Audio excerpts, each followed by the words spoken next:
इधर इजराइल ने दावा किया कि उसने समंदर में प्राकृतिक गैस के एक बहुत बड़े भंडार को ढूंढने में कामयाबी हासिल कर ली। इजराइल के ऊर्जा मंत्री ने ऐलान किया कि यह इजराइल का अब तक का सबसे बड़ा गैस भंडार है, जो इजराइल के लिए किसी खजाने से कम नहीं, क्योंकि माना जा रहा है कि इससे इजराइल को हर साल करोड़ों डॉलर का मुनाफा होगा। इजराइल के ऊर्जा मंत्री ने ऐलान किया कि उनके देश ने समंदर के अंदर मौजूद इजराइल के सबसे बड़े गैस भंडार को खोज निकाला, जिसे दुनिया कातलान गैस भंडार के नाम से जानेगी।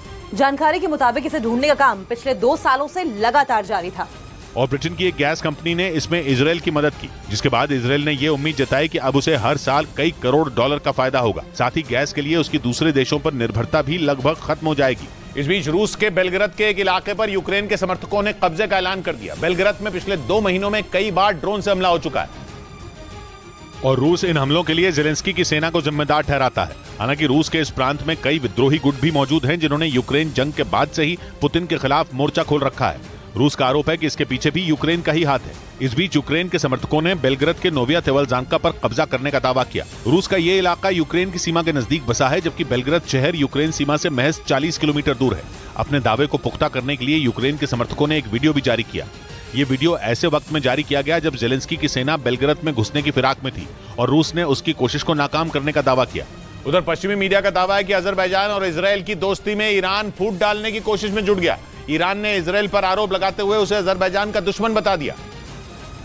मतलब ईरान फूट डालो और राज करो वाले प्लान के तहत इजराइल और अजरबैजान में दुश्मनी कराना चाहता है। इसीलिए उसने अजरबैजान के लोगों को आगाह करते हुए इजराइल से दूर रहने को कहा। इतना ही नहीं, पश्चिमी मीडिया का दावा है कि ईरान ने इजराइल पर आरोप लगाते हुए कहा कि जिस तरह से फिलिस्तीन पर इजराइल ने कब्जा किया था, ठीक वैसा ही कब्जा वो अजरबैजान पर करेगा। कुछ दिन पहले इजराइल के राष्ट्रपति इसहाक हेर्ज़ोग ने अजरबैजान का दौरा किया था, जिसके बाद दोनों देशों में ईरान को घेरने की डील हुई थी, जिससे ईरान भड़का हुआ है, क्योंकि वो नहीं चाहता कि 2 देश मिलकर उस पर हमला बोलें। इसलिए ईरान हर वो तरीका अपना रहा है जिससे इजराइल पश्चिम एशिया में अकेला पड़ जाए।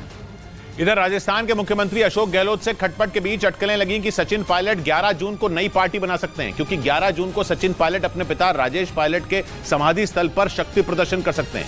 वैसे 11 जून को हर साल वो एक बड़ा कार्यक्रम करते हैं। इस बार भी कुछ ऐसा ही होने वाला है, लेकिन इस बार पायलट 11 जून को नई पार्टी बनाने का ऐलान कर सकते हैं। ये अटकलें इसलिए लगी क्योंकि सूत्रों ने बताया कि पायलट ने प्रशांत किशोर की कंपनी से संपर्क किया और सर्वे के जरिए ये पता लगाया कि वो अपने दम पर राजस्थान में कितनी सीटें जीत सकते हैं। हालांकि पायलट गुट के नेताओं ने इन अटकलों को खारिज कर दिया। कोई बात नहीं। राजस्थान कांग्रेस के प्रभारी ने भी दावा किया कि पायलट कहीं नहीं जा रहे। कोई बात नहीं है, मेरे ख्याल ये बात होगी भी नहीं। लेकिन पायलट के तेवर अलग हैं, क्योंकि वो खुलकर बोल चुके हैं कि वो अपनी किसी मांग से समझौता नहीं करेंगे।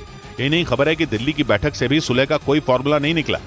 उधर अमेरिका ने भारतीय लोकतंत्र की जमकर तारीफ की। इसके साथ ही अमेरिका ने भारत के लोकतंत्र पर सवाल उठाने वालों को तगड़ा जवाब भी दिया और भारत पर निशाना साधने वालों को दिल्ली जाकर सच्चाई का पता लगाने की नसीहत दे दी। प्रधानमंत्री नरेंद्र मोदी इसी महीने की 21 तारीख को 3 दिन के अमेरिकी दौरे पर जाने वाले हैं, लेकिन उनके इस दौरे से पहले ही अमेरिकी राष्ट्रपति बाइडेन भारतीय लोकतंत्र के मुरीद हो गए। उनके मुताबिक भारत के लोकतंत्र को वहां जाकर कोई भी महसूस कर सकता है। इसके साथ ही उन्होंने उम्मीद जताई कि प्रधानमंत्री के अमेरिकी दौरे से दोनों देशों के रिश्ते को और मजबूती मिलेगी।